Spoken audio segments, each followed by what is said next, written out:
Good afternoon, everyone. On behalf of Insolvency and Valuation Standards Board of ICI, we welcome you all to join such an important webinar on a decision given on Bhushan Power case. The topic of the webinar is Bhushan Power case, a legal catalyst for insolvency reforms. When we see the Insolvency and Bankruptcy Code, the objective of which is maximizing value, minimizing timeline are the two major pillars of IBC. In this case, even though the timelines were also delayed, but this judgment has nullified, the Supreme Court has nullified a 19,700 crore deal of JSW, which was implemented years before. So where the judgment came after 4 to 5 years later. This is one of its case which the board thought to discuss and brought to the attention of the insolvency professionals and other stakeholders. In absentia, as of now, I would like to also welcome CA Gyanchand Mishra sir, who is the chairman of Insolvency and Valuation Standards Board. CA Rajesh Sharma sir, who is the vice chairman of the board. They will join us during this webinar to to brief about this case. In the meantime, we have with us CA Prashad Dharap sir, who's an insolvency professional. Shri Sanjeev Pandey sir, who's now associated with a firm, but most of the people may know that he was part of the Insolvency and Bankruptcy Board of India for a long time. So welcome to you, sir, to this webinar. I would just like to give a brief introduction of both of them. CA Prasad Dharap sir is a fellow member of ICI, having more than 27 years of experience. He is also an insolvency professional. He possesses other qualifications as he's a Master of Commerce, MPhil, Diploma in IFRS from London, Diploma in ESA from ICAI.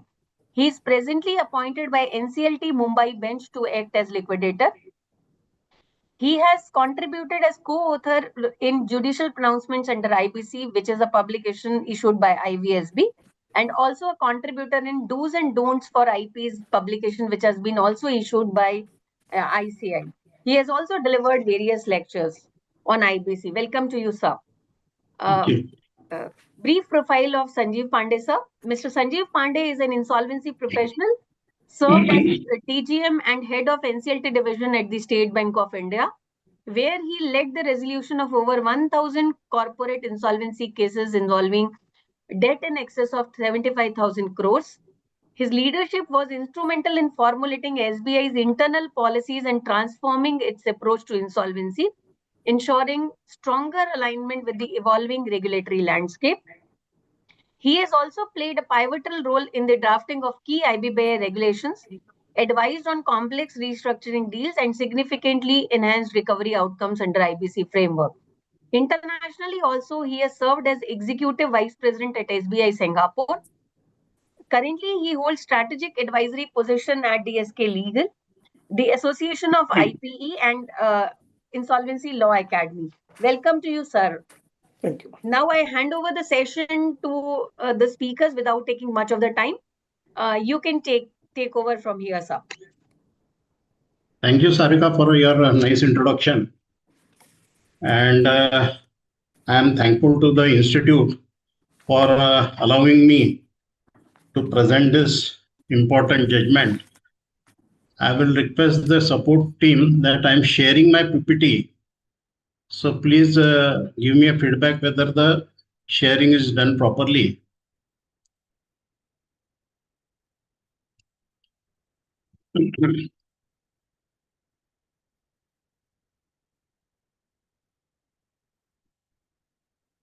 Yeah. So basically, as we have seen that recently the Supreme Court has given a very historic and landmark judgment on the case of Bhushan Power and JSW. My immediate reaction after reading the case is that justice has been served In Hindi, we call it as Satyameva Jayate. So that is the first thing. So basically, uh, the case of Kalyani Transco and Bhushan Power Steels. In this case, the Honorable Supreme Court has delivered a watershed judgment. Just a moment, I am adjusting my screen. Permit me 2 minutes. Yeah. So it was a watershed ruling that overturned the approved resolution plan submitted by JSW Steel and directed the liquidation of Bhushan Power and Steels Limited under the IBC code. So friends, basically, I agree that almost about 5 years have gone for arriving at that decision. But I heard that there were about 20,000 odd pages which were submitted in support of this case. And naturally, normally in case of Supreme Court, the judgment time is that much. So there was some reaction on the time also taken by the Supreme Court. So let us not go into that. Then by rejecting the approvals granted by both the NCLT and NCLAT, the court laid bare a troubling pattern of procedure violations, regulatory negligence, and strategic misuse of the IBC framework. Now, we are going to see later on that almost each and every stakeholder has been hit hard by this judgment. Now, this case does more than nullifying a high stake corporate acquisition. So, naturally, it is not a small case, it is a very big case in the history of India. And it asserts the foundation principle that compliance with the statutory safeguards is indispensable. So, there is no discount given for compliances, they are indispensable regardless of the commercial magnitude. So commercial magnitude here in this case is very big, but in the eyes of law, that is not very important. So friends, this presentation examines the legal and procedural issues the court has scrutinized and the roles and the failures of the key stakeholders, the precedents that shaped the verdict, and the broader implications for the evolution of India's insolvency regime. So we are going to witness a new era in IBC.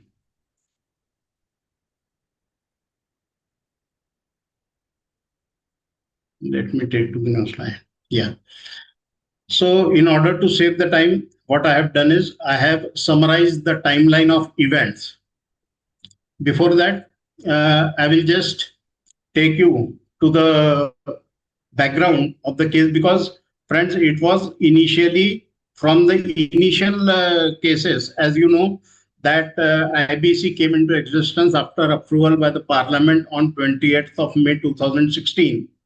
Subsequent to that, Banking Regulation Act was also suitably amended on 4th May 2017. And after that, this amendment was carried on. RBI has issued a circular on 13/6/2017, where it identified 12 big accounts, which are now popularly referred as Dirty Dozen, and which included BPSL for short form, Bhushan Power and Steel. Friends, it was constituting about 25% of the total non-performing assets in the country. So that size was the big size. And therefore PNB applied under section 7. Now you can take a note that RBI has written a circular on 13th of June. Application was filed by PNB on 26th of July 2017. IRP, one of our friends, Mr. Mahendra Kumar Khandelwal, was continued as RP in the first COC. So he was the IRP appointed and subsequently also he was continued as RP. the RP admitted a total claim of 47,825 crores. So it was that big a volume, and even the operational creditors were to the tune of 621.38. So 621.38 is also a big amount, but looking to the claim of financial creditor, it appears to be small. Now the timelines: May 17, BPSL defaulted in certain loans, and the debt size was 47,000 crores plus. And July 2017, BPSL was admitted to insolvency. 2018 October to February 2020, means October 2018 COC approval was received. September 29, 2019, adjudicating authority approved, and NCLT approved it on February 2020. January 2020, legal hurdle surfaced in the form of ED. It attaches BPSL assets, citing the money laundering cases by the previous promoters. In February 20, NCLAT clears the plan and protects JSW under Section 32A of the IBC. Also, when no condition of 61.3 existed, and therefore the application was not legally maintainable. I'm going to discuss it when it will come. It is very interesting to note what mistakes each of the stakeholder has committed. In March 2020, while admitting the present case, the Supreme Court has taken a statement from the learned senior advocate Abhishek Singhvi, appearing for COC, stating that in case he receives money, he will return the said amount within 2 months if the appeal succeeds. So now in the present case, as such, for refund of money from COC, there is no hurdle because the statement was being recorded and COC has agreed that within 2 months, they will return the money. In March 22, JSW pays 19,700 or 19,350 crores, and it becomes BPSL becomes JSW subsidiary. In December 24, SC ordered ED to hand over assets of over 4025 crores of BPSL to JSW Steel. And finally, on 2nd May 2025, the Honorable Supreme Court rules that entire resolution process is illegal and orders liquidation of BPSL. So that is how it is a judicial earthquake in India's insolvency regime. Now,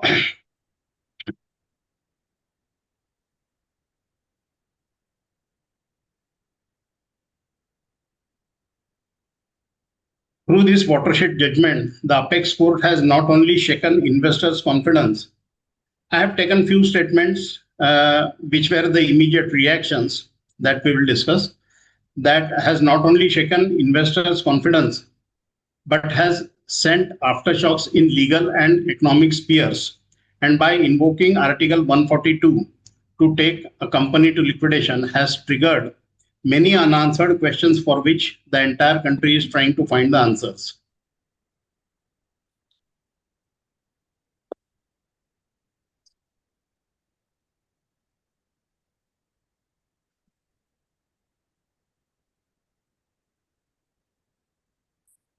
This verdict, even though might be well reasoned, may send a chilling and shocking message to global investors that in India, even resolution plans implemented over 5 years may be overturned due to legal lapses and will have serious implications on ease of doing business. Now, friends, these are the immediate reactions. As far as the court of law is concerned, they are not bound by the ancillary happenings which are taking place. So definitely, yes, it will shake the investor confidence definitely. And it has been said that the court's choice to liquidate rather than rectify may prove to be a double-edged sword. And use of Article 142 of the Constitution, which is like the third eye of Lord Shiva, which should be sparingly used, has been used to do complete justice. So that were the reaction. Now, as I said in the beginning, RP, COC, successful resolution applicant, then NCLT, NCLAT, everyone has done the mistake. But before I start discussing on what has happened, we should remember that this was from the initial stages when the IBC and the complete ecosystem was new. And these mistakes are to be seen with that reference. It was yet to mature. But as far as the role of RP was concerned, he has done blunders in the area of Section 29A, Section 12, Section 30, subsection 2, and avoidance transactions that we will be discussing. So first thing is non-filing of Form H. Now, it is really surprising that how he has not submitted Form H, which is a preliminary document. We all are submitting it along with the approved resolution plan. But particularly in this case, so the compliance certificate, which is prescribed in Form H, was not submitted. Then there was another observation which was made by Supreme Court that CRP was initiated on 26th of July 2017, and RP had filed an application on 14th February 2019. So probably this was even at the end of, after the end of 270 days. That was the maximum time limit at that time. After that, the amendment was made and it was taken to 330 days. But when this case has taken place, it was only 270 days, which we must remember. So RP filed an application on February 2019. And while NCLT has granted, NCLT approval came only on 5th of September 2019. RP made no application for extension of time under Section 12.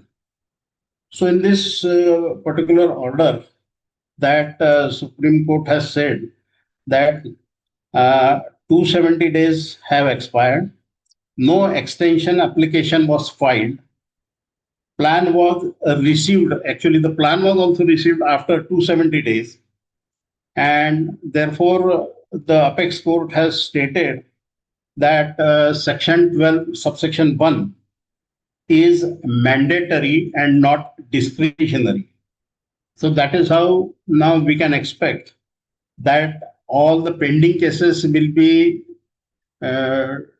expedited and this judgment will have a long effect. I am very happy that the litigation and other time will be saved. So this was another blunder, and no eligibility verification under Section 29. So actually, the RP is supposed to give a declaration about verification of 29A, and the successful resolution applicant is also required to give an undertaking, but both the things were missing. And I am surprised to know that how it has escaped from the eyes of NCLT adjudicating authority also at that time. But there was no eligibility verification done.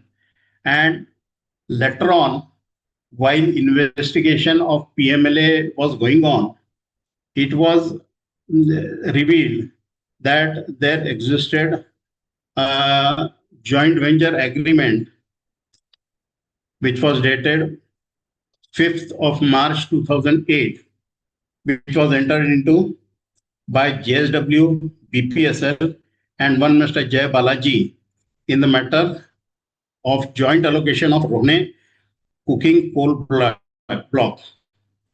So that was a joint venture agreement which made JSW disqualified being a related party of BPSL. But this was also ignored. And not only this was ignored at this stage, but even at NCLAT also it was ignored. I will come to it later on, but that was the case. Then another important thing is no action for preferential undervalued, what we call normally PUFE transactions, were conducted. So that is the core and fiduciary duty under Chapter 3 of IBC. And each one of us is forming an opinion and appointing agency for conducting the transaction or the forensic audit. So that was not conducted. And even as regards the regulation 39.2 of the CIRP regulation, the feasibility and viability, which is a mandatory thing, no assessment of JSW's ability for effective implementation of plan was done. So then the court has observed that misleading court with compliance claims. So RP misrepresented that the plan complied with all legal requirements without factual verification. Failed to conform with the requirements under section 30 subsection 2. So probably this is the only section which is closely scrutinized by NCLT. So that was also not followed, and it was contravened.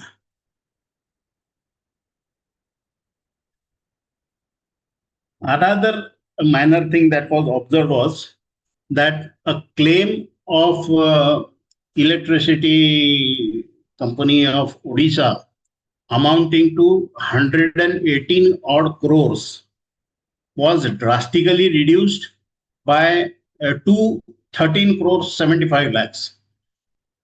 So in this, the apex court has said that in view of section 18 read with regulation 10, 12, 13, 14 of the CIRP regulation, RP does not possess any adjudicatory powers under the IPC, and that his role as a facilitator of the CRP is only administrative of nature. So in this judgment, we have been allotted one more term, like we were IPs were referred that they are the administrators or the facilitators. Now the new term is that we are also invigilator, like a monitor. We have to handle the entire process. That has been worded by the Honorable Court. So the plan was kept for, and another important thing was when in October 2018, the plan was voted by the COC, RP took another 4 months for making an application with the adjudicating authority. So basically, it is a wake-up call to all the characters connected with the process, that I can say. And then the next turn came of the COC for their oversight and compliances. So they approved the plan despite non-compliance. So without ensuring statutory compliance, including Form H, 29A checks and feasibility study. So I felt basically very happy that in addition to RP, now the COC is also equally responsible to share this responsibility of seeing. So earlier, whenever it used to come to use that term of commercial wisdom, at that time, the commercial wisdom was only particularly used in respect of financial aspect. But now the definition of commercial wisdom has undergone a change, And apart from financial aspects, also the compliances is also the responsibility of COC. So COC also needs to improve. The next was actually did not appropriately exercise the commercial wisdom and approve the resolution plan, which is contrary to the mandatory provisions of IPC. So basically, COC did not discharge its duty to carefully examine the capacity and resources of the RA, that is JSW, for implementation of the plan proposed. Similarly, when the process happened, the COC failed to make a declaration about H1 and H2. That was also an observation. And basically, the COC has also gone against JSW in about 10 to 15 odd points. The so in that case, though the COC in 18th and 19th meetings had flagged all the issues with regard to non-compliance of various provisions of the IBC and the regulations by JSW, surprisingly it approved the plan of JSW without any deliberation on the all the compliances. So friends, here what has happened is after this JSW has been voted in favor. Basically, there were two others, Tata Steel and Liberty House. The JSW could manage to present a rosy picture, and the important point was that it offered the upfront payment, the entire payment upfront within a span of 1 month. So, because of that, naturally, that resolution plan was bound to be accepted. But subsequent, they have modified the plan. And here I can say that being an RP, we should also be alert that when there were two others, a resolution applicant in the race, and after the approval, if some changes are being taken place, then equal opportunity we are bound to give to other two resolution applicant in order to have that process to be more transparent. That is what I feel. So in the COC observations, on COC observations, in the present proceedings, after making serious allegations against JSW of misusing the process of law and not implementing the resolution plan in a time-bound manner, accepted the amount of 19,350 crores, about 2 years. So that is also, eyebrows are raised that after 2 years, the COC is accepting the same amount without penalizing anything, because the whole premises rest on the premise that it was to be paid within 1 month. And basically, every JSW played a fraud in the sense it misrepresented, and the pending cases has nothing to do with the implementation of the resolution plan. So somehow they managed to take it to another 2 years before making the actual payment. And COC also accepted the same amount in spite of the amount being received after 2 years. That is really surprising.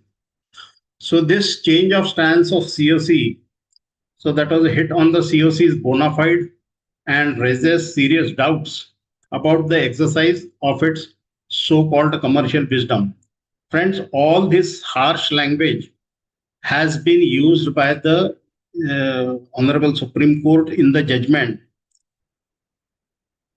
Then commercial wisdom of COC means a considered decision taken by the COC with reference to commercial interest, the interest of revival of the corporate debtor, and maximization of value of its asset. So this wisdom is not a matter of rhetoric, but is denoting a well-considered decision by the COC as protagonist of CIRP. These are the observations of the Honorable Court. So As far as the observations on SRA, that is JSW, they clearly paid a mischief and utilized IBC in their own strategic way. But the observation was that the resolution plan, as approved by COC, was an unconditional plan, and JSW was supposed to implement the same regardless of any unprecedented challenges or circumstances. Though there was no stay granted by this court on the implementation of the plan, there was a willful breach of plan by not implementing the same. Now, it is a very funny thing that after approval of the resolution plan by the adjudicating authority, JSW has preferred an appeal under section 61 before an NCLAT. And for this also, there was no stay granted either at NCLT, NCLAT, or Supreme Court. In spite of that, merely because the legal processes are going on, the plan was delayed. So that is how they tried to delay the implementation and pay the money. So the Apex Court observed that it was a complete misuse of the legal process by appealing against its own plan, and JSW challenged the judgment of the and the order of Honorable NCLT by filing an appeal before NCLAT. Now, it is really, one cannot understand that how otherwise also this petition was not supposed to be admitted.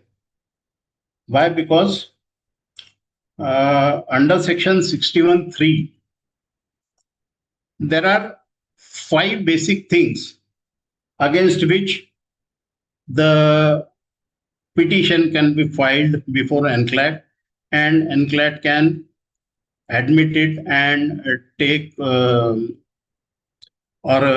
take a hearing on that. So what does 61(3) says? That if there is, the plan is in contravention with the provisions of the code, then the plan may be challenged under section 61(3), or if there is any material irregularity in exercise of power by RP. So that is the second point. Debts owed to OC have not been provided for in the resolution plan. The next is CRP cost is not provided, and resolution plan does not comply with any criteria that is laid down by the board. So only if these 5 conditions are there, then an application can be made under section 61. So that was another thing that was heavily criticized by the Apex Court. Next, as far as the SRA was concerned, the upfront payments which were made to be made to the creditors within 30 days of the NCLT passing the order approving the resolution plan remained unpaid till March 22. Then in another observation was unilateral modification of the resolution plan. So the SRA made misrepresentation before the COC, presenting a very rosy picture of the resolution plan at the time of evaluation process. After securing the highest score as per the evaluation matrix, amended the said plan under the guise of compliance of the amended provisions of the regulations. At that time, we do agree that lot many amendments were taking place almost every year or every half year. So under the guise of compliance, it was made and submitted a consolidated resolution plan with addendum. Similarly, it misled the court and misused the process of the court. So the conduct of JSW demonstrated ill intent and malafide to mislead the court and misuse the process of court in order to delay and defer the implementation of the resolution plan, which was in fact an unconditional plan. And yes, everything where the plan has to be unconditional, because conditional plan cannot be given and approved. Similarly, it is surprising that SRA has categorized the claim of one of the appellant, Jaladi Overseas, from admitted operational creditor to identified contingent creditor. Now, it really is surprising that SRA doesn't have any such powers. The power to admit and reject the claim filed by the creditor vests solely with the resolution professional, and no such power is available with SRA. Another is prohibition of negotiation post approval of the resolution plan. In this particular case, everything which is not imaginable has happened. The NCLT rightly directed the EBI TDA profit generated by the corporate debtor during CRP to be distributed amongst the creditors. However, the NCLAT in the impugned order judgment directed the monitoring committee along with RP to go through the RFP and distribute the EBITDA accordingly. So basically, Sir, yeah, sorry to intervene. Like, if you can wind up a bit early, Sanjeev Pandey sir will take over, sir. okay, fine. So that was another case that now non-adherence of timeline. So they initially infused the funds and they have agreed for bringing in the equity. The equity was not received in time. Then better I will go to the NCLT. So what are the observations against the NCLT? That the plan approved was without any due diligence. NCLT did not verify about the section 29A. Then it was not prescribed within the time limit of section 12. Section 30 subsection 2 was also not met. Then effective implementation of plan as required by to be satisfied, that was also not there. And still the NCLT has approved the plan. As regard NCLAT, NCLAT has basically the Supreme Court has come with a very harsh observation. It writes that we are also stunned by the observations made and findings recorded by the NCLAT, particularly in paragraph 51 to 57 of the impugned judgment. NCLT even suppressed the fact. So basically, NCLT ignored that fact of 29A, which was surfaced during investigation, stating that we are not stretching the issue of the related party any further because it was not praised upon by the appellants. That is how this 29A was set aside. And the appeal that was not filed by any aggrieved party. So basically, in the NCLAT order, this petition under this section 61 should not have been admitted, but it was admitted. And also, there were certain observations and concessions that were given to JSW, which were even not asked for by the appellant, and it was not even prayed for in the petition. Yes.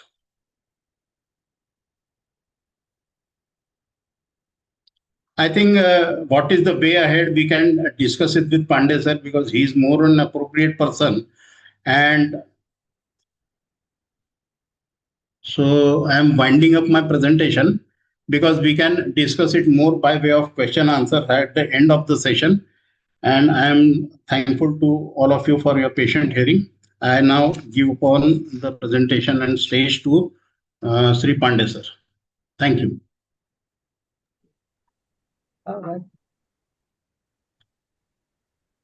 Thank you, sir. Pandey sir, you can take over from here.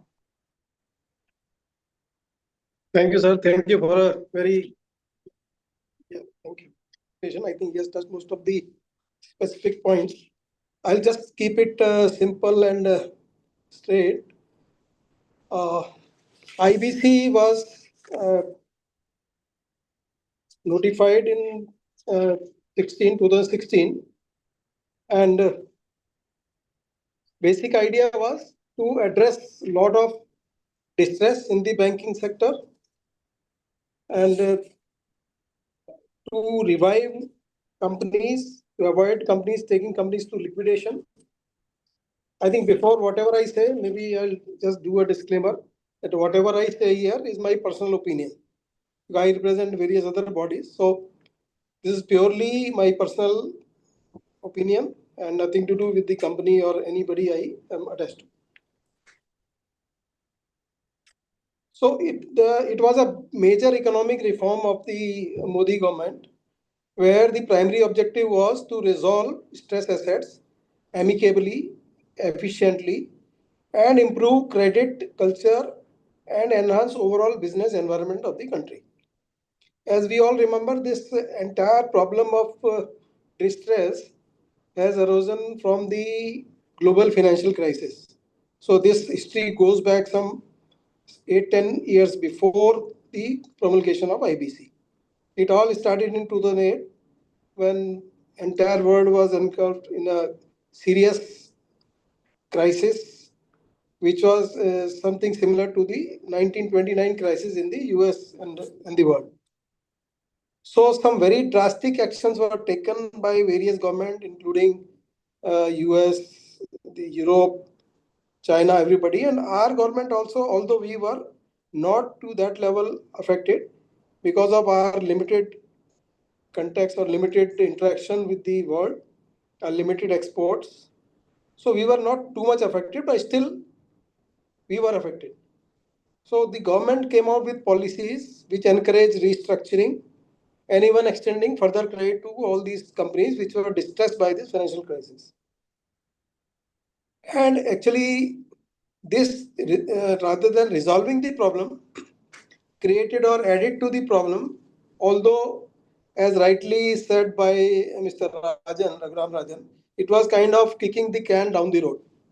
So what the government and the banks did, rather than resolving the problem in 2008, 9, 10 itself, they just restructured the account under CDR or various other schemes introduced by the RBI, S4A, and S4 schemes, 3-4 schemes came out. And it was basically again and again restructuring the account, deferring the repayment schedule, and giving more moratorium. So whenever one account restructured under the CDR, it came for repayment. Promoter came again, sir, I am not able to pay. Another restructuring was done. All this was also facilitated by the then RBI guidelines, which said that anytime you do the restructuring, the account remains standard. Then came Mr. Rajan and he saw through this entire game plan. He understood that this is nothing but evergreening of the credit given by the banks. And due to this extensive restructuring and repeated restructuring, the borrowers are taking out money and they are leaving these businesses totally unresolvable. So this was informed to the government, and then Mr. Jetli was the finance minister. They came back with the idea, which was already floating around, and that why not we have a insolvency code as is available in most of the developed countries of the world. So this enactment basically was, this is the history behind that. Prior to that, RBI also conducted one asset quality review. And when that report came of that review, the government and the finance minister was shocked to find that the NPA level of the country was almost around 14 to 15% on an average, whereas some banks were running NPAs as high as 25% of their asset book. So this was a very, very serious situation, especially when one considers that the total equity bank holds is not more than 10 or 12% of the total loans. So if your 15% is the NPA level, that means your entire equity is gone. So IBC was introduced. Luckily I was part of the initial notification of the IBC or the regulations. I was part of the first unveiling of the IBC in the North Block with Mr. Jaitley and of course Finance Secretary at the time, Mr. Shaktikanta Das. So that was a very historic moment. 1st December or 29th, 30th November, we did that. And then the law was introduced later on, I think 15th December, liquidation regulations were also notified. So as we understood the law and as has been explained by the Supreme Court over last 9 years, that basically law is for resolution and law provides a process. And that process has some sanctity. Why? Because to make it a standard thing, nobody has the power to go against the process. So that is the fundamental. Apart from that, the preamble of the IBC says that it is to amend the laws relating to reorganization and insolvency resolution of corporate persons, partnerships, and individuals. Second thing it says is a time-bound manner. Third, for maximization of value of the assets of such person. Fourth, to promote entrepreneurship and availability of credit. And next, to balance the interest of all stakeholders and including alteration in the order of priority of payment to the government dues and also to establish IBPI as a regulator. So this is the fundamental preamble. As we see the preamble of Indian Constitution, this is the preamble of the code. So whenever anybody has any confusion regarding any particular provision of the IBC, they go back to this preamble. And I think Supreme Court also must be very, very concerned about this preamble. Whenever they give any judgment, ultimately they fall back on the preamble to decide the baseline. Okay, this is what to be done. Now, since beginning of the IBC, one thing was very clear. I think first challenge to IBC came in the form of innovative judgment, where innovative the company was taken to Supreme Court, or the banks were taken to Supreme Court, and this law was challenged there. And I was at IBBA at that time, so we were very, very concerned that I think the Supreme Court will throw this law away because of some pretext like the principle of natural justice or something else. So this law is too strong and maybe it may be shut aside. But Supreme Court stood behind the law. They gave a judgment. They said, no, this is purely constitutional. IBC is constitutional. It is the economic law. And all the provisions of the law and the leeway given to the COC and other stakeholders in the law is because it is an economic legislation. It has to be flexible. So then after that, during these 9 years, many such judgments came. Although one or two judgments like Rainbow and Vidarbha were considered a setback in the sense that the Rainbow judgment, the Supreme Court tried to revive the priority of the government dues. Whereas already, as I said in the preamble, the government dues have taken a backseat. And this was a deliberate decision by the lawmakers, by the parliament, that in the interest of resolution, the government should stay out of the priority and go to the fourth or fifth place in the priority. But then this judgment, BPSL judgment, has come as a shocker. And it has really upturned the law in one fundamental pretext, which I see in the preamble. And as we understood the law over the last so many years, although process is sanctimonious, process is supreme, at the same time, ultimate objective of the law is resolution. So whatever must be done to rescue and revive the corporate debtor so that we get a resolution. And that's why at one stage Supreme Court also gave a judgment where they said that any resolution plan even below the liquidation value can be approved because it is if it is going for a resolution. So even the baseline of a liquidation value, which the COCs understood that that should be the benchmark for approving a resolution plan, was given away. And Supreme Court said no, it is not a benchmark. Its purpose is something different, and any plan even below liquidation value can be approved. So now let us see. I have gone through the judgment. We heard Mr. Prasad in detail. So let us see from the point of view of multiple stakeholders how they failed the law and why Supreme Court had to take such a drastic decision. First of all, I think the RP has come in for a severe criticism here. So he failed in his duty in multiple stages.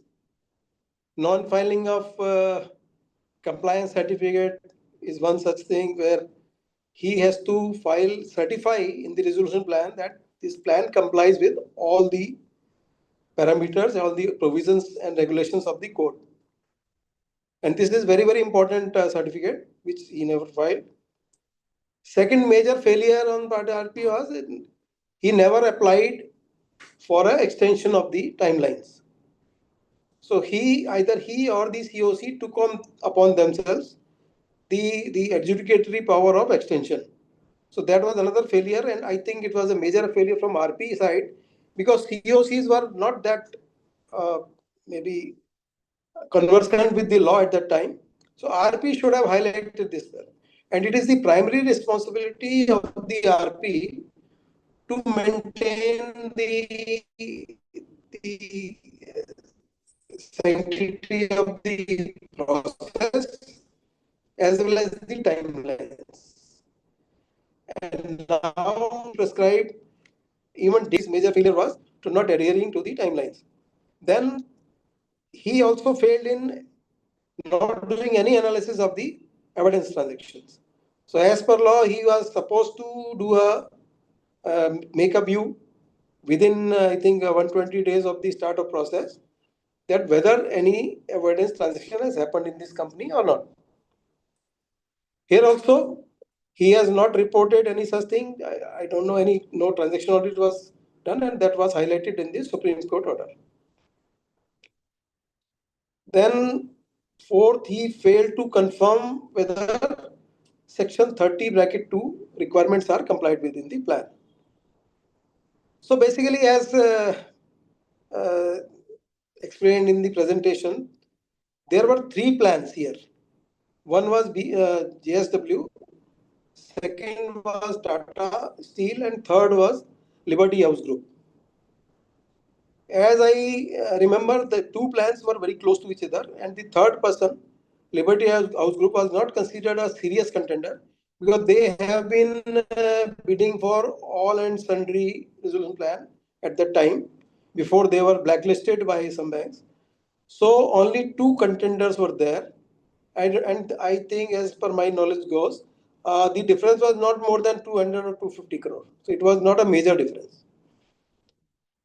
While the RP and the COC, they did do some evaluation of both these plans, and they found on the basis of whatever was written in the plan, the GSW plan to be the best plan. I will not say H1 plan because that was never declared as H1 plan by the COC or the RP. But as per the calculation or assessment of both the parties, COC and the RP, the plan of the GSW was adjudged as the best plan. But at the same time, COC also highlighted some of the discrepancies or deficiencies in the GSW plan, which are minutized and which I think Supreme Court rightly picked up. But then while approving the plan, they never bothered to get these discrepancies resolved. As already said, any plan which is approved has to be unconditional. Whereas here, I think the GSW tried to include certain conditions that subject to this, if ED does not release the asset, I'll back out, I'll get my money back. All those conditions were involved, which made it a kind of conditional plan. So COC, so coming to the COC's role here,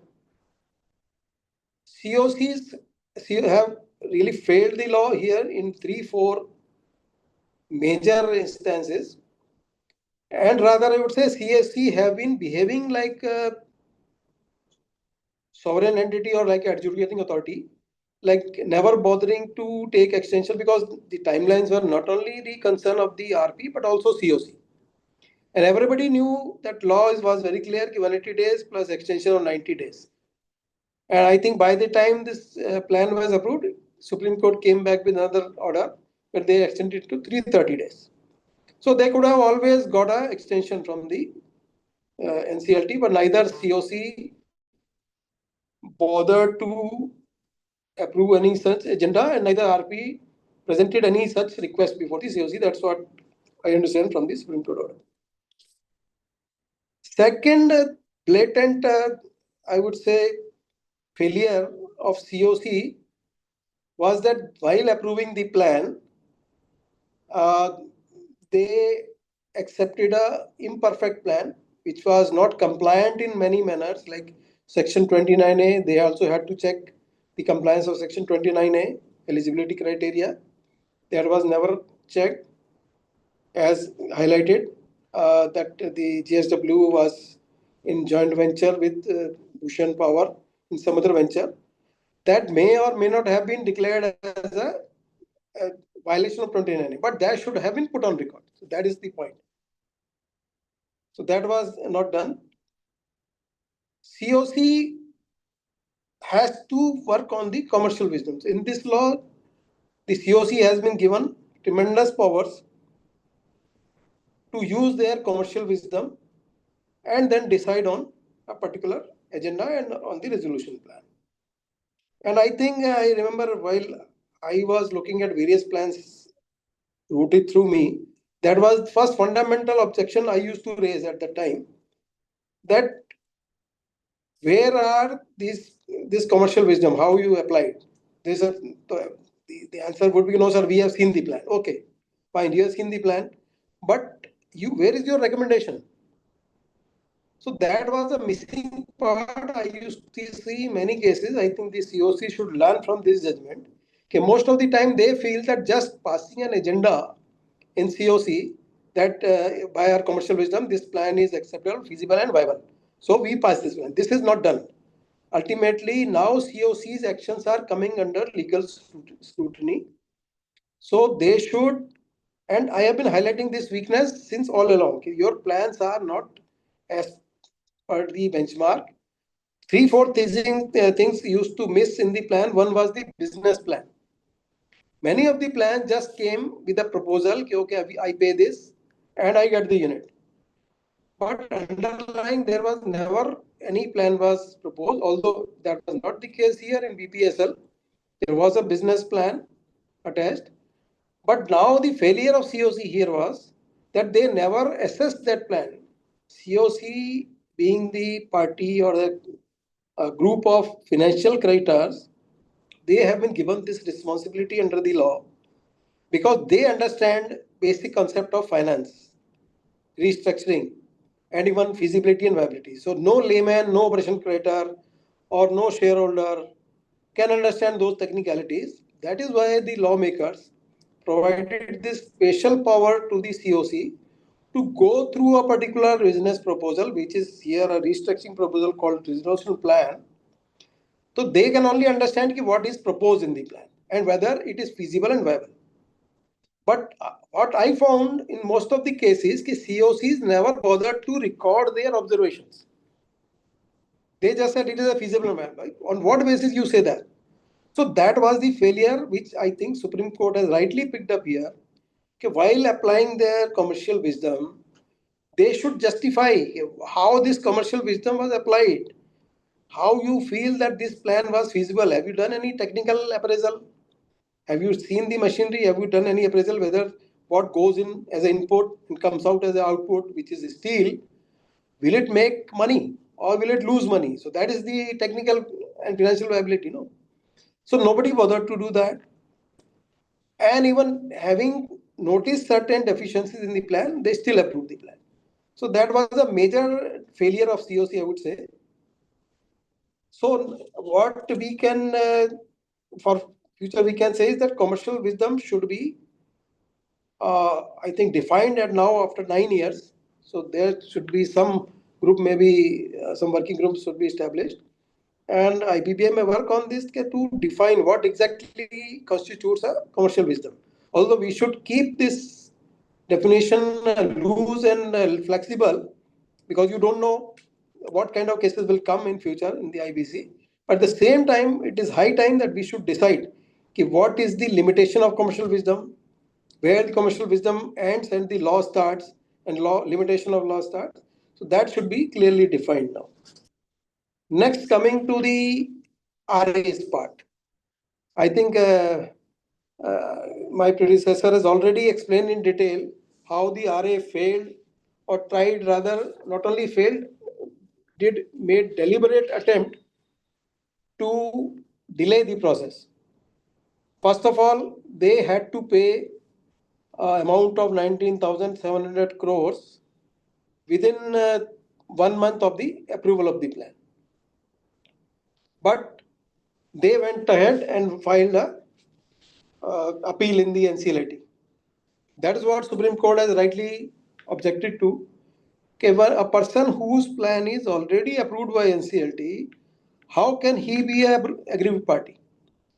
And how can NCLT accept their appeal? So that was also very strange, and the COCs must have seen through the game plan. Second, I also remember that this question, when this payment was not coming, was raised in multiple COCs, and it is on record. I think in the Supreme Court judgment also, it has been recorded that again and again, these I won't say COC, rather monitoring committees, they were taking this issue, okay, why the party is not paying. But the failure of MC here was that why did not they file a appeal or the application in NCLT, informing them that, sir, this plan, even after 1 month or even 3 months of approval, has not been implemented.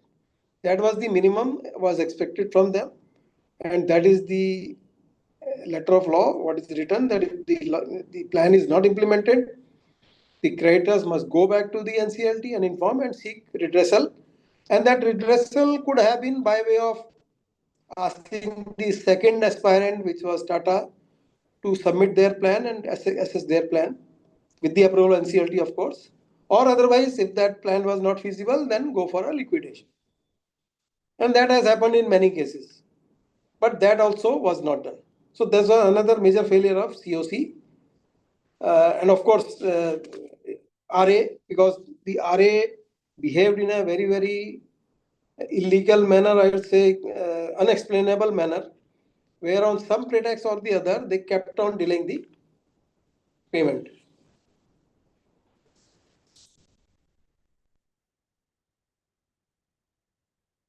So now, this is whatever the Supreme Court said under the this order. We cannot find any flaw with respect to the law. So they have clearly observed the provisions of the code, the regulations, and said that this entire process was vitiated and then further vitiated by the delay in implementation. So they just rejected the plan and ordered for liquidation under Article 142. So that is something which is not palatable, and maybe for any participant or any stakeholder in the IBC ecosystem. So that is something coming from Supreme Court is slightly undigestible. Why? Because ultimately the law is for resolution. Whatever you say, the entire process, COC, entire game plan works on one principle, that a company which is feasible and viable, which can be revived, should not put to death, should always be available for resolution, and the COC and RP must strive to get a resolution applicant to get it rescued. Even after multiple effort, if you don't get a resolution plan, then only that company can be taken to liquidation. Now here we have a company where a plan was approved, although with some defects in the process, some defects in the plan, of course. But then finally the plan came out with colors. The plan was implemented after 2 years, of course. But then after that, since last 4 years, the March 21 plan was approved, and today we are in June 25. For more than 4 years, the plan has worked well, and it has practically shown that it was feasible and viable. Because under IBC also there is a provision that if the plan is approved, then the company cannot go back to the IBC or the CRP within 3 years. So 3 years as per IBC is the benchmark for the success of a plan. The plan must work at least for 3 years, then only it can go for another kind of restructuring, another CRP process. But here this plan has worked for 4 years, more than 4 years, and still there is no cause of trouble, no default, no problem, and no complaint from any side that this plan is not working or this company is not paying or doing any default. But then Supreme Court, violating the fundamental of IBC, that is time-bound manner, they sat on this objection, this appeal for almost 4 to 5 years, and suddenly came back with the order that you take this company to liquidation, and that also not through IBC route, applying their Brahmastra, which is section 142, article 142 of the Constitution. So they are asking to take this to liquidation. So that is something which is very, very damaging. And it also not only goes against the basic premise or basic plan of IBC, it also goes against the wisdom of Supreme Court gathered through so many pronouncements in the last 9 years, where they have themselves strived for resolution. I think we can refer to the JP Infra resolution plan when the process could not be completed and the two RAs and the COC could not arrive at a solution through one CRP. Supreme Court exercised same power under Article 142 and asked for another round of CRP. So they gave another 180 days to the stakeholders to go for another round of CRP. So just in the interest of resolution, yet they thought that resolution is important. Similarly, recently in a judgment of Hindustan National Glass, the successful resolution applicant, their plan was challenged by some other PRA, and actually they have not obtained the Competition Commission's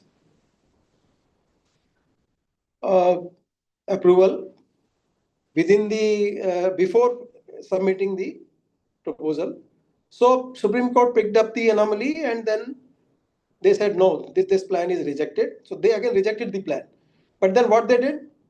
They sent back the case back to the COC to negotiate with the H2RA and come back with their plan. So that's how the IBC is designed. Liquidation has to be the last resort.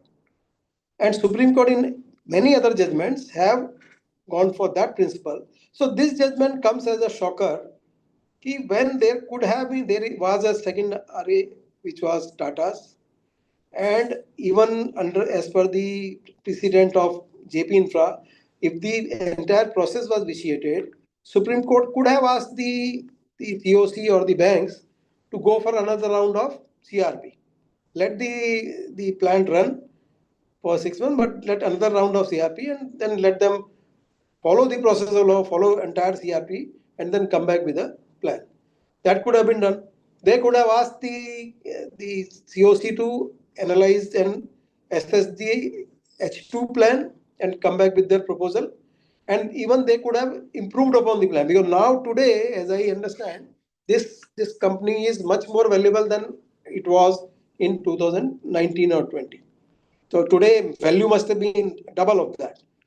So in that matter, everybody could have benefited. But by taking this company to liquidation, that is something which is very, very disturbing.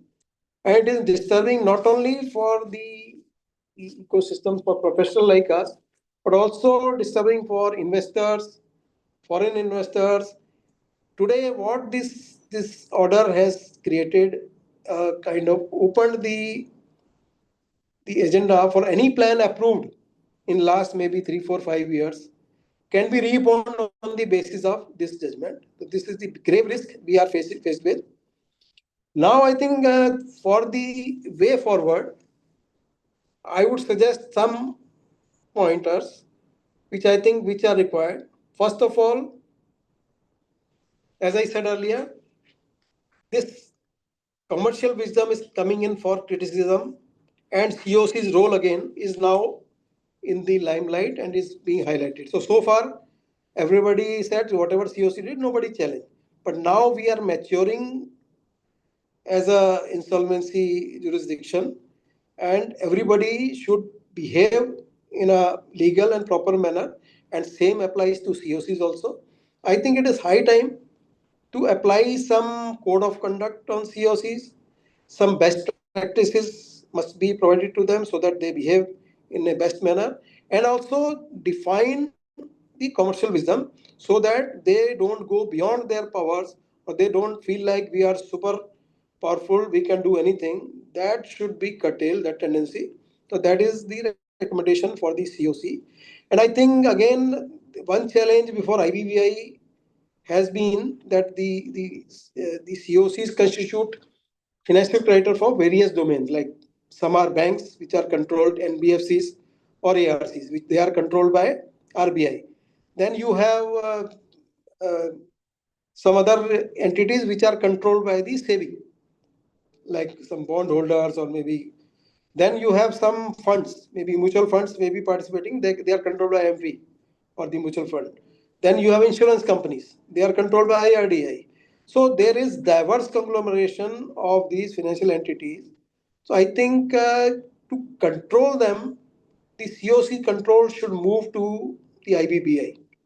So IBBI should be given the powers to have some supervision over the workings of COC, and and then give recommendation for their proper conduct so that they behave properly. Because without supervision, I think they are going scot free, and they are just behaving in their own interest.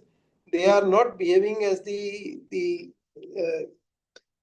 uh, custodians of the other stakeholders, like those people sitting outside, the operational creditor, the the government dues and all that.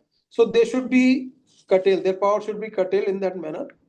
And at the same time, they should also be provided lot of education training, because as I see, while my tenure in SBI, my major contribution, I would say, was towards creating these systems, procedure for training.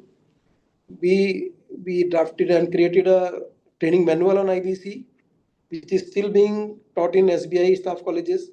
And after the training, we also hold an exam similar to your IP exam, where some 1500, 2000 questions are given on a computer, and the person attending the training has to clear that exam with 60% marks.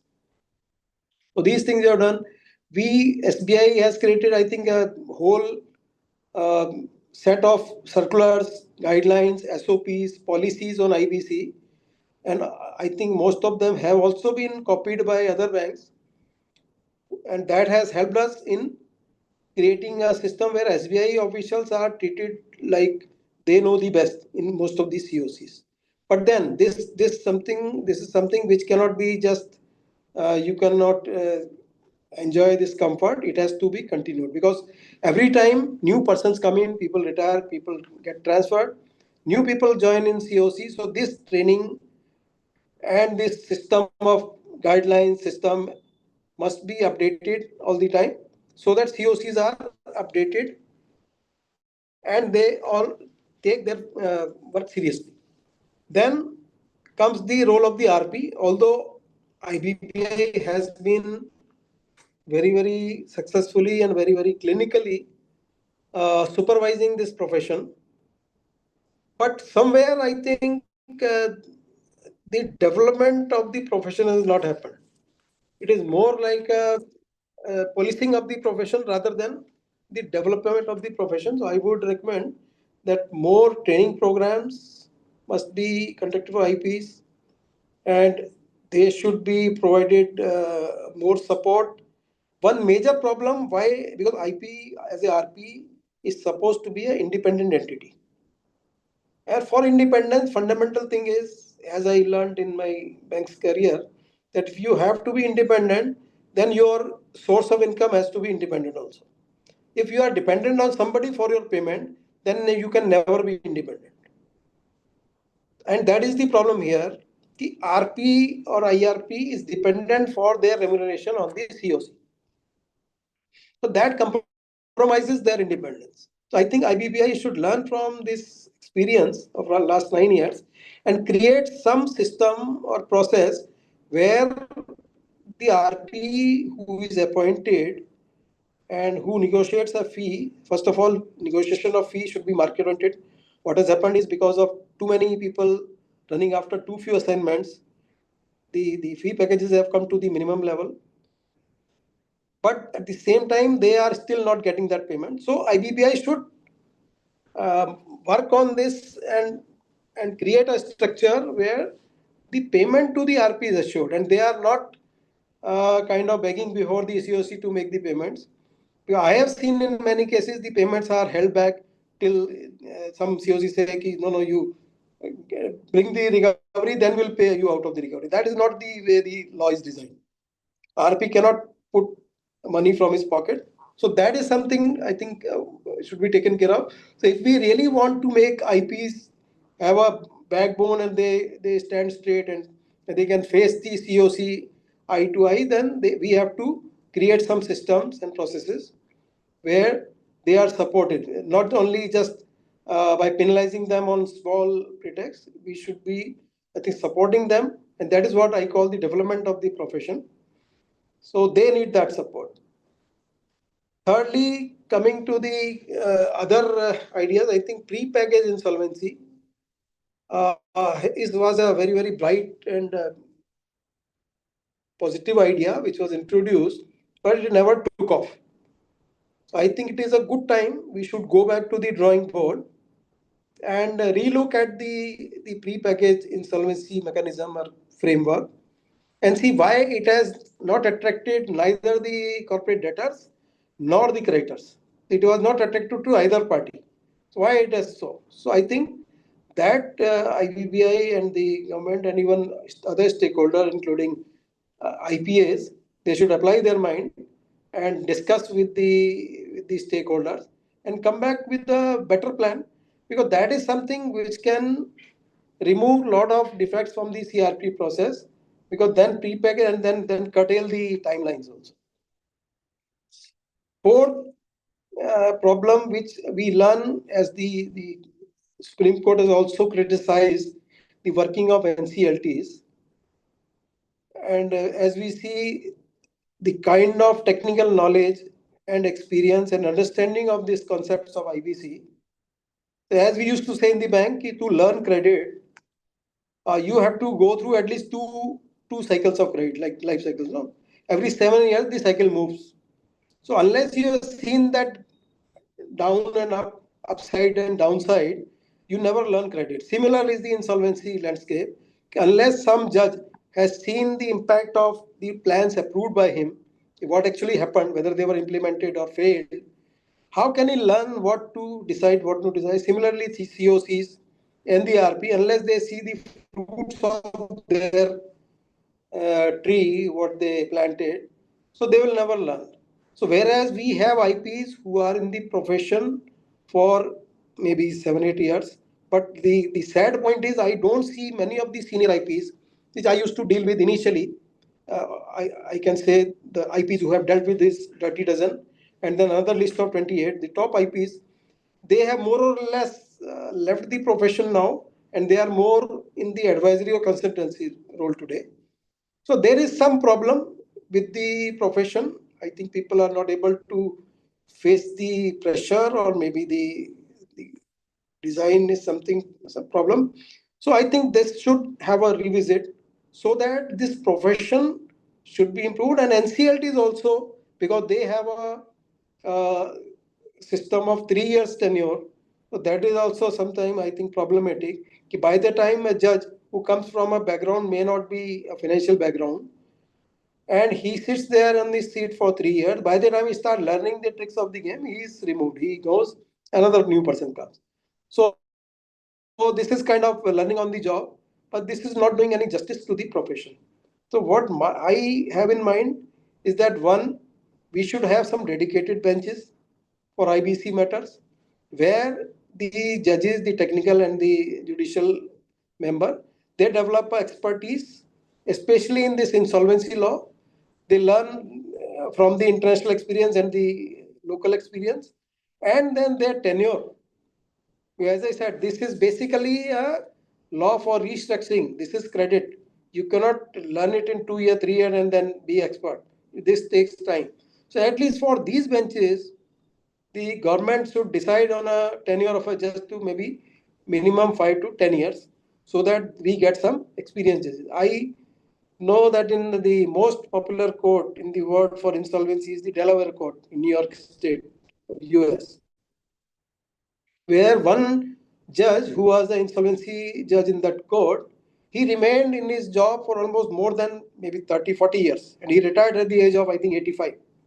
So why can't we do it here? So that is the kind of expertise required, and unless we go for that, we will keep having this problem where these cases are delayed, and we get bad resolution plans approved, because ultimately delay is because most of the time the person doesn't understand what to do. So then there is a delay. So that is for NCLT. Then government, I think recently I read one article where government is coming back with some creditor-led mechanism for fast-track resolution. I think that is a good idea. Should be, but NCLTs can also fast-track their disposal. So one of the major delay that is coming from NCLTs is the admission delay, where I think there is no application of mind or any knowledge of finance or anything. It is very simple. Judge has to see only 2 or 3 things: that there is a debt, there is a default, and there is a limitation. Why it takes 6 months or 1 year, I don't understand. So that is something I think government should look at. Maybe make it AI driven, or make it time driven, so that automatic admission happens if the judge or the registrar is not able to point out a mistake in the application. Automatically, if not 14 days, at least within 21 days, the case should be admitted. And that with our computerization in the court and the virtual court, it possible, very much possible. I think that should happen. That will cut back a lot of delay and lot of wastage, because whatever we say about the CRP process, time bound and all that, if the admission doesn't happen within say 1 month, then all that time nobody is bothering about them. That is a major waste of time and the value of the asset. Because that is the time where most of the assets are frittered away by the promoters till the time RP takes over the control of the unit. The promoter who know that I may not be having a chance to bid in the resolution because of 29A, what he start? He starts stripping the asset. He takes out the money, cash, assets, and as our system we have seen in regarding avoidance transactions, hardly any promoter has been caught and anything recovered through PFUA transaction. So that is something seriously the government and the IBI should consider, how to curtail this waste of time which is before admission. Then for the time bound process to run, I think the banks and other COC members should be sensitized that not the only RP is responsible for time bound resolution, they should also be working within the limitations of time. I have seen, and I think Supreme Court in this judgment itself has pointed out that this resolution plan was open for almost 90 days or more than 90 days for voting, and was not filed before NCLT even after. So that is something even I see in many other cases where the RP is forced to keep the voting lines open for maybe months together because the COC members say ki our board has not approved or our competent authority is not approved. So this is something not acceptable, not done. I can just share my example in SBI. We also had this problem because banks have a system of operation where some committees only approve the plans. But then, because of the IBC, I sensitize my management, कि sir, whatever may be your system, but this is the act, this is the law of the parliament. So we have to abide by this. Our internal systems have to give way to this act. So what we did, we created a shortcut structure where many of the approvals or the decisions taken by COC were delegated, the powers were delegated to the person on the spot who is participating in COC, then to the branch head or the controller, and only some critical decisions like approval of the plan, approval of liquidation, or extension of interim finance were left to the competent authority or higher authority. There also we recommended and we issued circulars also which said that if there is a resolution plan in the agenda, then the committee will be constituted and work on an extraordinary basis. They will be convened at a urgent basis to decide on that agenda, wherever resolution plan is presented in one of the agenda. So that accelerated the things, and SBI won't say within 1 week, but we were able to approve the plans, I think within 1 month. But now I see many of the banks, they are struggling with this, matching IBBI timelines, IBC timelines, and their internal procedures. So I think they can take a cue from the SBI systems, and they can also fast track this because ultimately the IBC timeline have to prevail, and you cannot take that comfort like in this particular case, COC never bothered to take an extension also. And then after this case, I think even the NCLTs would be very, very conscious in giving extension. So they will ask real tough questions to the stakeholders or the RP, why you could not do this within this time. So this is one lesson to be taken by the COC and the RP. Don't take it for granted that you approach the court and you get extension. I think in future that getting extension will be a difficult part. So they should behave and I think modify their systems and try to get some approvals faster.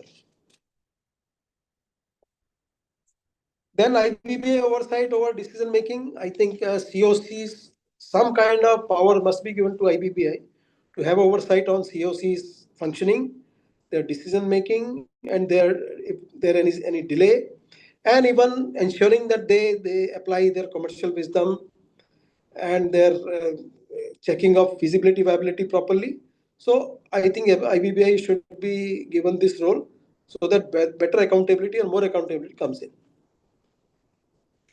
Then IBC also, I think after 9 years and after a lot of experience, including this particular case, is I think due for review. So one thorough revisit of the IBC. There has been talks about IBC 2.0. I think it is a good idea. It is high time. We should revisit the IBC entire structure. If we feel that this 180-day timeline is too tight, creating some problems, maybe we can revisit these timelines. If we feel that this criterion control structure is creating problem, that can be decided. If we feel that COCs are not behaving properly and they are overlooking the interests of OCs and other stakeholders, maybe it is time to consider that whether OC should also find a place in COCs. All those questions are open, must be revisited. So that can only happen through a legislative review of the IBC's core architecture, where we re-examine the entire law and then decide what is to be retained. Like I said, pre-pack, it has to be revisited. Similarly, CRP processes also to be revisited. And then lastly, I would suggest that since this was a major reform, it has delivered results. It has changed the entire borrower behavior also. Now, as we look at the NPAs of the banks, they are below 1%, most of the banks. There is a better credit culture in the country. So these are the positives we have gained. But at the same time, we also see many of the resolution plans struggling to be implemented because of ED attachment. because of some CBI case here, as in this case, because of CBI, ED comes in and they attach. So now ED and CBI and everybody must understand that this is a commercial law. This is a law which is created and which entirely focused on revival and rescue of the corporate debtor. Nobody, and as corporate debtor ultimately is a vehicle. So BPSL has not done anything wrong in this particular case. Who has wronged BPSL was maybe the original promoters, the singles. Maybe the RP did something wrong. Even COC made some mistakes. GSW tried to manipulate the law. But ultimately, where was the fault of BPSL in all this? BPSL was just a car. As I use my car, I drive the car. If the car meets with some accident or violates any law, goes in the opposite direction, goes in the wrong lane, who is at default? Not the car. It is the person driving the car. He is taken to the law. His license is taken back. He is penalized. He can be put behind bars. But here, what the Supreme Court has done, they have actually hanged the vehicle rather than penalizing the drivers. So that is my last verse here. I will rest my case with this. Okay, the BPSL has no fault here. It was a successfully running company. It is a national asset. It has been providing employment to maybe today the 25,000 people directly and another few lakhs indirectly. So this is a big national asset. A plant of this size takes around 10 to 15 years to raise and establish and then stabilize. It is a company giving profits today. It is giving taxes to the government, employment to people, and then generating lot of value to the country and to the society. So, and it has done nothing wrong. The wrong was done by other players in the game. So they should have been done. So with that, I rest my case. I think we can open for some question answer. Thank you very much. Yeah. Thank you, sir. Gyan Mishra sir has also joined, who is the chairman of Insolvency and Valuation Standards Board. Okay. Welcome to you, sir. Thank you so much, Sarika madam. Yes, sir. Sir, we have been discussing on today on Bhushan power case, recent judgment by the Supreme Court. We have also with us CA Prasad Dharab sir and Shri Sanjeev Pandey sir, who have discussed this case in detail. Over to you, sir. So thank you, Sarika, and two very distinguished and learned speakers of today's program, CA Prasad Dharab ji and Sanjeev Pandey ji, a former DGM from IBBI, all respected participants from the office, Sarika madam. Good evening to one and all. Friends, indeed it's a great session today to discuss a Bhushan power case, which case was decided about 5 years back. And due to certain irregularities, non-compliances, the Honorable Supreme Court has come up with the decision to go for the liquidation. So now, if we see, it is very pertinent to note that how the irregularities could be heavier on the decision making of any case. The Supreme Court's decision is indicating that even after the resolution plan is being done, that has been implemented and rollover is done, still there is a scope to review the things and to take some harsh decision on the corporate liquidation, corporate resolution process. Friends, I understand that this topic was very much essential to deliberate and to understand, and the time in which the present process of the insolvency is going on. Probably so many things need to be redeliberated, relearned, and restructured.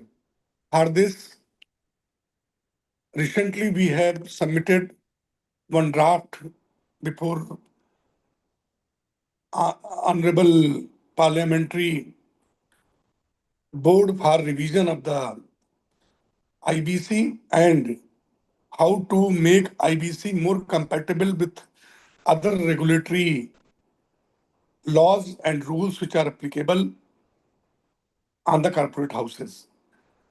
And as always, I request all the members who want to be part of any technical support system to the board, kindly do write to us, and I'm sure about it that together we can contribute better to the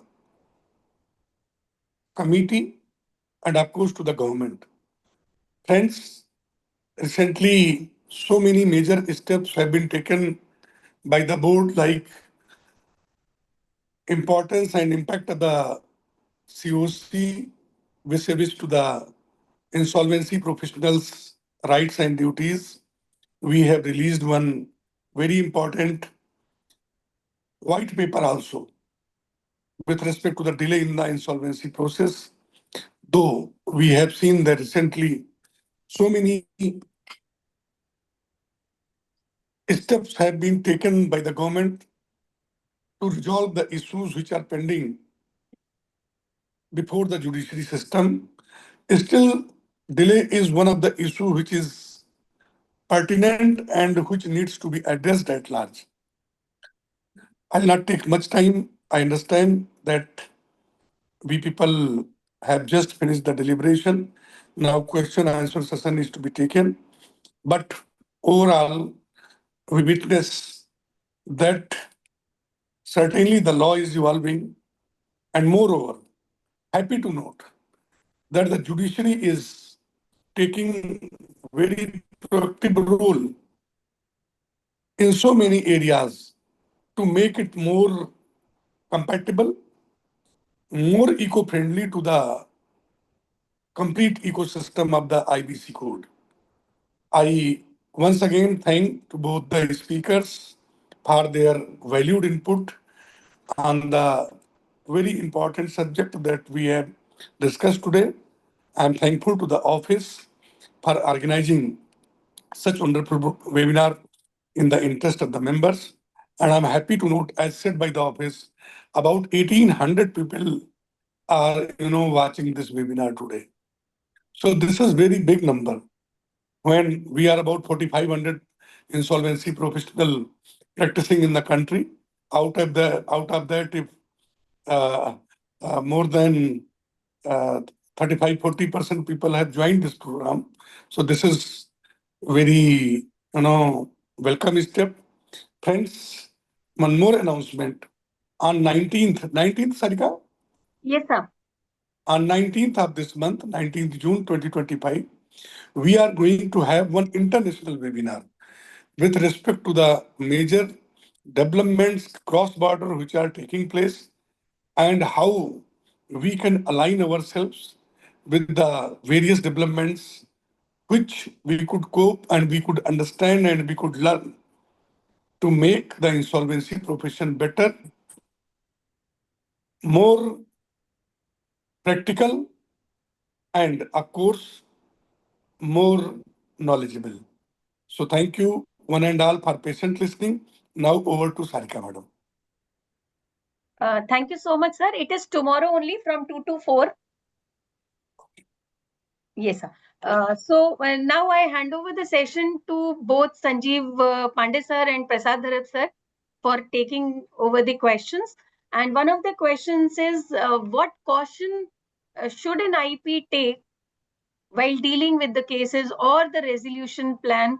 Uh, Tips, what you want to give?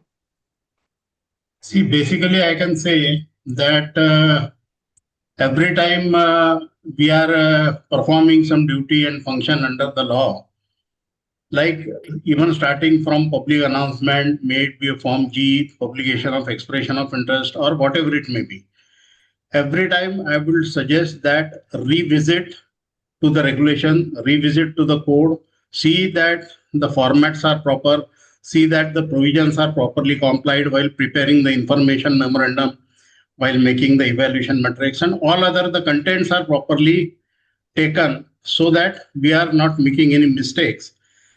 As I remember that in our case, Nani Palkhewala was the last word in case of income tax. In one of the interview, he said that in spite of being mastering the subject, he used to carry the act and rules daily along with him in order to read what are the provisions. And every time he used to read, some new thing he used to learn. So that is my take on that.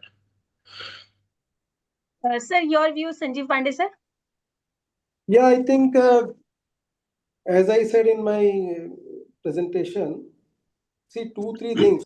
Most of the COCs, when they are looking at the plan, now recently, I think IBBI came out with some new guidelines where they said that RP has to present all the plans before COC. What was happening that RP sometimes, because of some deficiencies in some plan, used to withhold the plan from COC.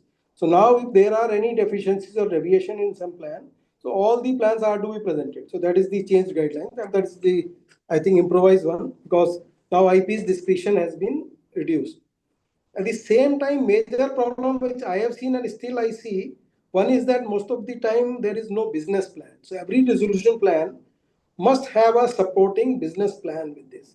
I can share one example. I got one resolution plan for some industrial asset in Noida when I was in SBI. And I asked the branch officer who presented the plan, okay, where is the business plan? Can he, sir, he will pay the money to the bank, he will acquire the asset, he'll convert it into a residential asset and then dispose of. Because then it is a liquidation plan, it's not a resolution plan. Ultimately. So that is a confusion still with many of the IPs. What exactly can be a resolution plan? So resolution plan is something which does not come disguised as a liquidation plan. So you can't have a liquidation plan disguised as a resolution plan. That's what I want to say. So there are certain tests for that. And one test is that there is a feasible and viable business plan coming along with the resolution plan. What is this business plan? I think most of us are CAs who are watching this. So you understand that there should be some projections of next 3, 4, 5 years. P&L, balance sheet, and then on those projections, there should be some analysis, some ratio analysis. And on that basis, you decide whether it's financially visible and viable. I remember I got one plan during my tenure where IP came to see me, sir, I'm a very senior IP, I'm a senior CA, I'm 30 years CA. Like, okay, and what is your plan? Okay, sir, this is the plan. Okay. I just looked at the plan because I come from a credit background. I said, this plan is not viable. How, sir? I am a very senior CA and a senior IP. Forget your seniority. Have you not seen the simple thing that the cash flow you are showing in the plan is less than the repayment schedule you have given in the plan? Simple thing for looking at the physical. That is the, I think, a lesson for the IP. Understand basic finance. If you are showing some repayment schedule, okay, I am restructuring this loan under this plan, and this is my projections. So at least the cash flow you are projecting under the plan should be higher than the repayment. It is fundamental, basic, simple thing to look at.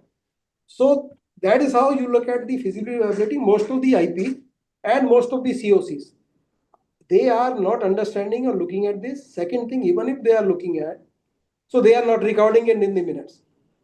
So what I used to recommend my people in SBI, whenever you are assessing a plan, write a brief note, maybe 1 or 2 pages, like exactly how we present a proposal of a loan sanction or restructuring before our management. What we do, that proposal is approximately 70 to 80 pages long. At the end of the proposal, we assess some risk management. Okay, what is the risk of this failing or the risk of the successful? What are the various risks like forex risk or market risk? So many risks. And then we say in our recommendation, based on these assessment like credit assessment, ratio analysis, cash flow analysis, all these things, I am of the view that this proposal is feasible and viable. That exactly is required in any resolution plan, which is not being done today by most of the RPs. And in this particular case, that has been questioned by the court. If you feel that you have taken a commercial wisdom, then where is that commercial wisdom? Where is the analysis? So the COC must record that analysis. And for recording the analysis, they must analyze the business plan, do some ratio analysis, do some cash flow analysis, and then declare, yes, based on this analysis, and also look at the assumptions underlying those projections. Because without understanding the assumptions, person can offer anything. I will achieve 500 crore sale. But you have to look back whether he has any time achieved 50 crore, 100 crore. He is claiming to that I can achieve. So that is the another viability test. Who is your RA? What is his KYC? Can he achieve that?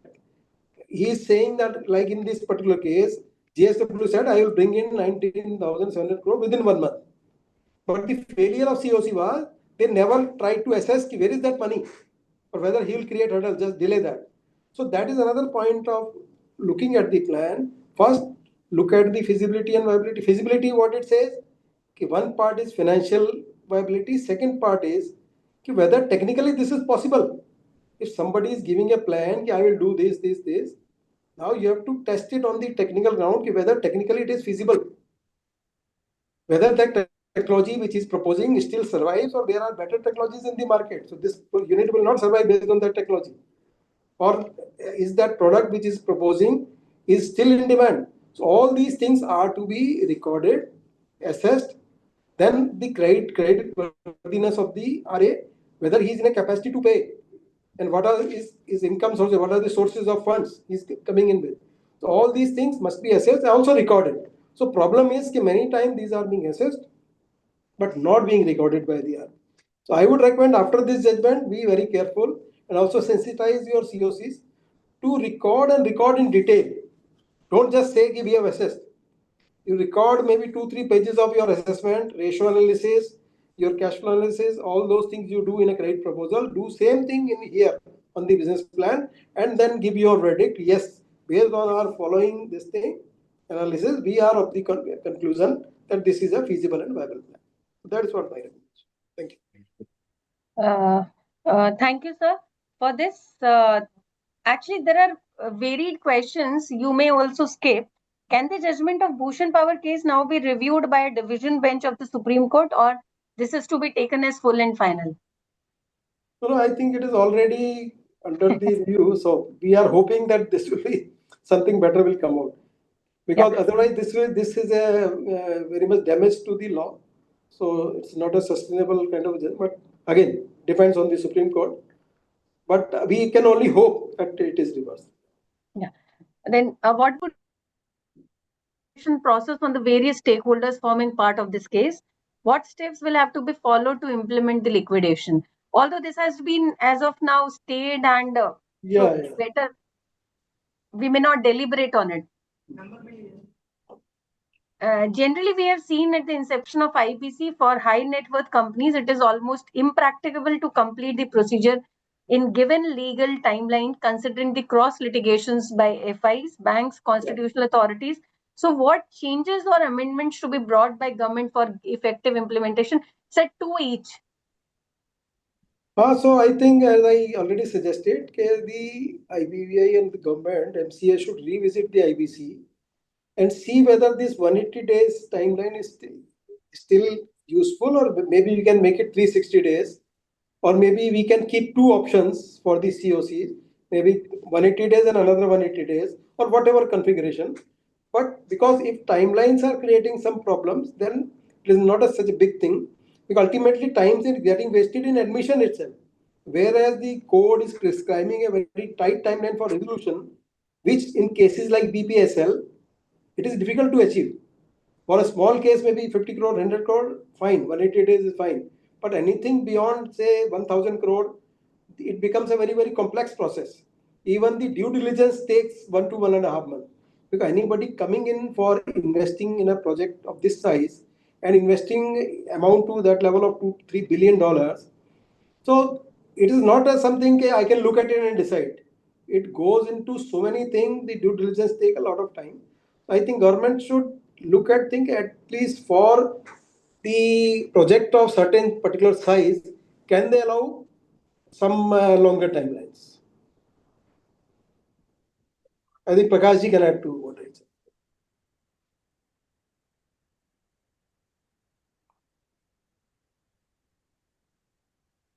Prasad sir, you may also add on here, and I think concluding remarks, and then we can. Actually, I missed that question, what was being asked. So that was, I could not answer it. Sir, what are the like changes or amendments in the code you will propose in aftermath of this judgment? Yeah, basically, as you can see that earlier it was 270 days. It has been extended to 330 days, excluding the period of litigations. So, in big cases, many times there are many litigations that are taking place.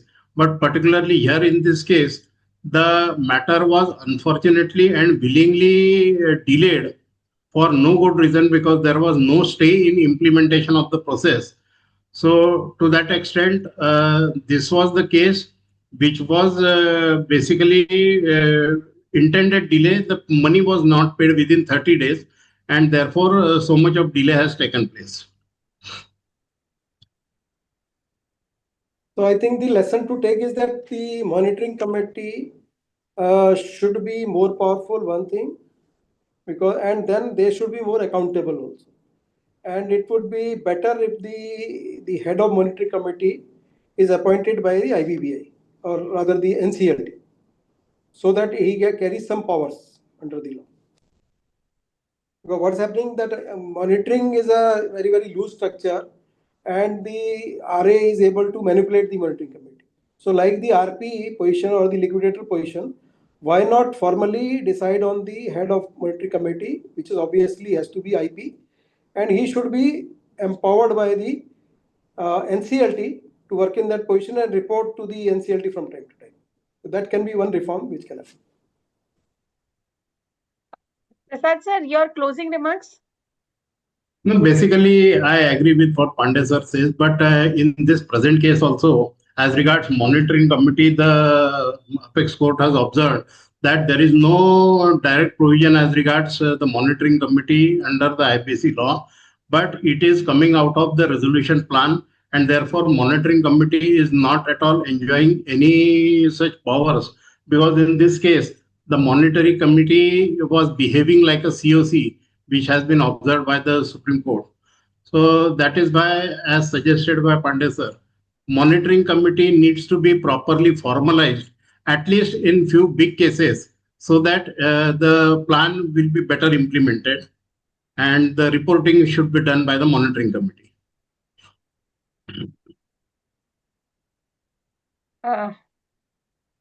Thank you, sir. There are many questions, but the questions are basically the concern that if every matter will be reviewed or reopened like this, what will happen to the IBC, or this remark what COC should have done. So we may leave these questions as of now, and we, on behalf of ICAI Insolvency and Valuation Standards Board, I would like to thank Prasad Dharab sir and Sanjeev Pandey sir for taking this, discussing this very important judgment on IBC by the Supreme Court in so much of detail. And sir, PPT also, like many members have mentioned and requested for your presentation, as it was so useful, so crisp, that chronologically you have mentioned each and every detail. So please share your presentation also, and we would like to thank each and every participant who have been participating in this and are part of this. Thank you so much. Thank you, everyone. Thank you. Thank you. Thank you, sir.